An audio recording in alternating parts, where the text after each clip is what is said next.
Alright guys, what's going on? Welcome in. So we have another DK Metcalf trade rumor to talk about. I feel like these things have just been flying really since the start of the offseason, right? DK, is he going to be traded? Is he going to be a Seahawk week 1? I mean, there's so much smoke, so much speculation and rumors here. You talk to some people and they're like, oh yeah, he's probably going to be traded. Some people actually predict it, and then some say, no, not a chance. Like, the Seahawks have the money to pay him, and we're going to get into all this stuff in a second, but bookies.com actually has the New York Jets as a top 3 finalist to land DK Metcalf. The official title is DK Metcalf 2022 Week 1 Team Odds. The Seahawks are in first, obviously, being at -125. The Packers are second at +500, and then the New York Jets are right behind at +550.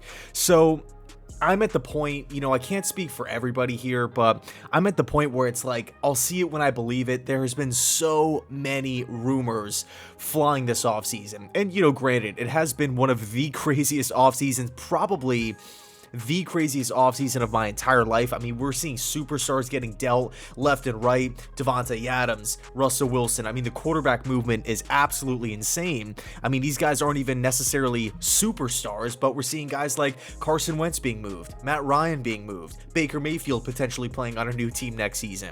But going back to the Jets here, this is a team that has been quote-unquote linked and in with so many different players, so many different trade scenarios here, but every single time it just doesn't work out. Something goes awry, something falls through. I mean, we could take a look at the Calvin Ridley talks, obviously suspended from football. Supposedly the Jets were, right up there with the list of teams that were willing to acquire Calvin Ridley.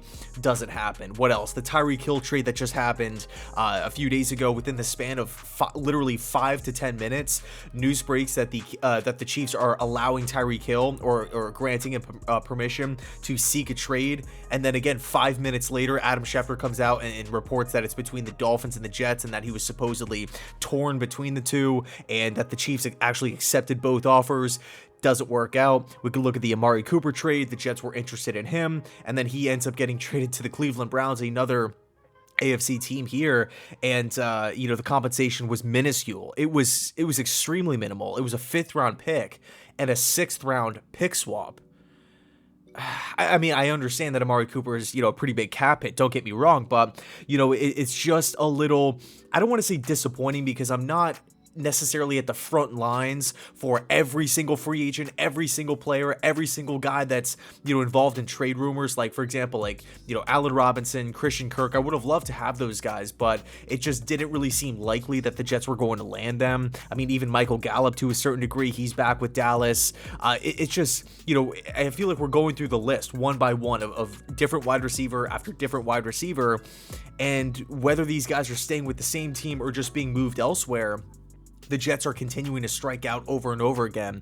Outside of the fact, or really outside of the Tyreek Hill one, because at the end of the day, Hill just chose Miami, so I'm not really faulting the Jets for that, but when we look at the grand scheme of things, we couldn't land him. So we shift our attention back to DK Metcalf here, and everything kind of comes full circle, because again, these rumors have been flying since the start of the offseason, but for me personally, I'm not viewing the Seattle Seahawks as a team that is desperately trying to move on from DK.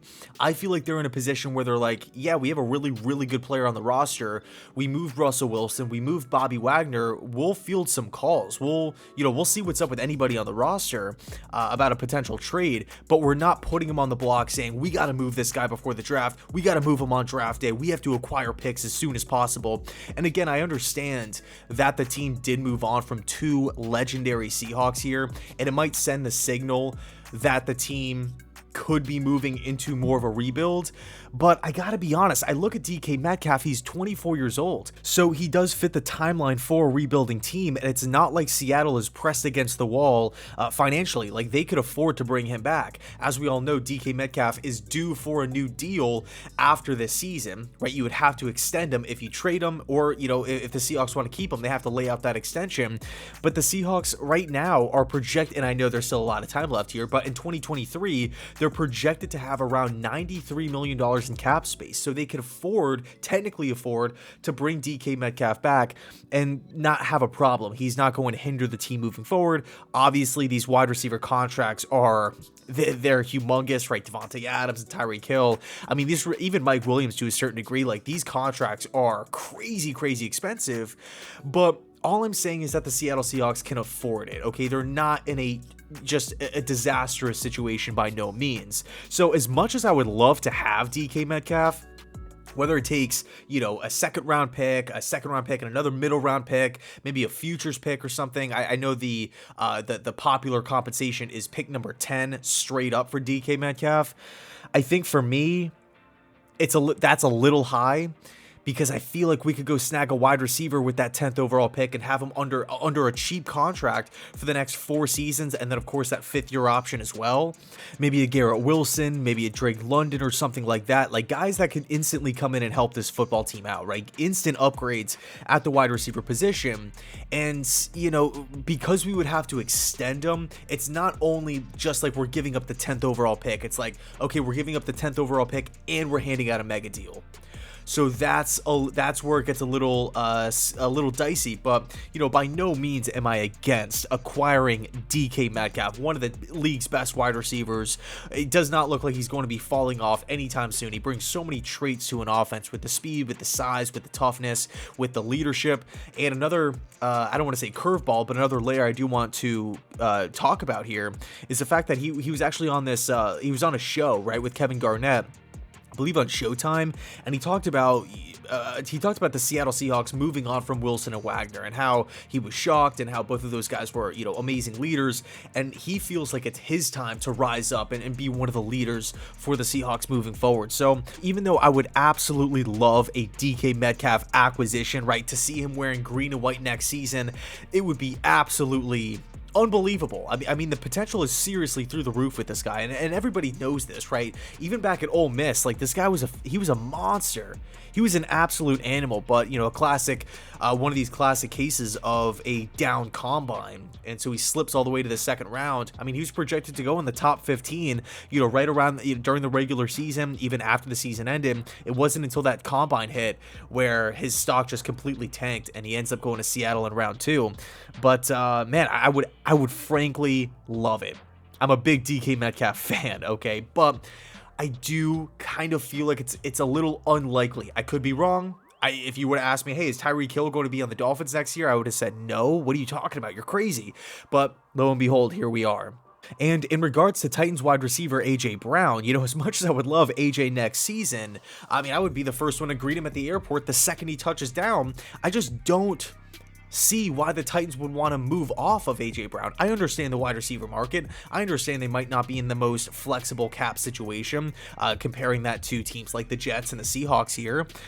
But, I mean, this guy is so young. He's on pace to be one of the best wide receivers, arguably the best wide receiver in Titans history. He's on that pace. This is a win-now football team. Hey, if the Titans want to move off of him for whatever reason, and they are looking for a 2nd-round pick or, a 2nd and a 3rd, whatever the case may be, yeah, I would gladly welcome A.J. Brown to the Jets. Like, let's bring him here.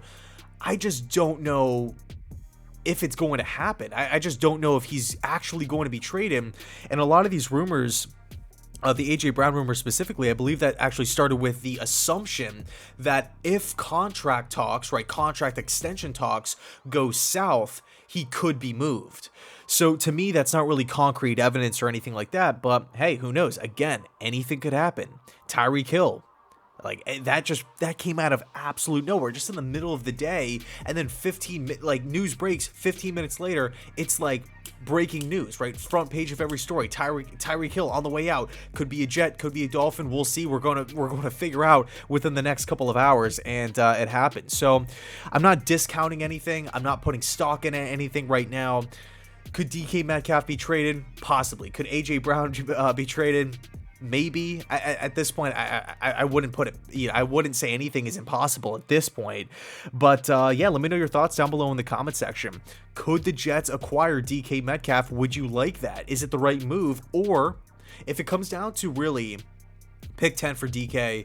That's really that's the big question here. That's the burning question. I would love to get your thoughts on it. I think for me, if it comes down to pick 10 for DK Metcalf straight up, I think I'm hanging on the draft asset. But if it turns into, you know, pick 35 and a future second round pick, or pick 35 and this year's third round pick, or something like that, yeah, count me in for that. Anyway, thanks so much for watching. Oh, and real quick, just popped into my head, another layer that I want to throw in.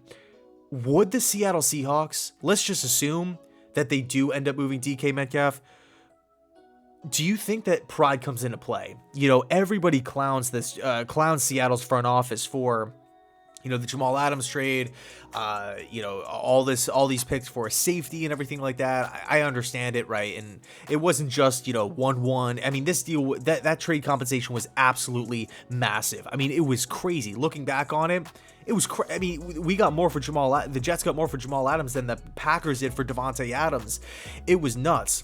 So would the Seahawks, I think it's a really, really tough sell to the Hawks fans to say, hey, thanks for Jamal Adams. We're giving you 2 first-round picks. We're giving you a third-round pick and McDougal, who at the time was a starting safety.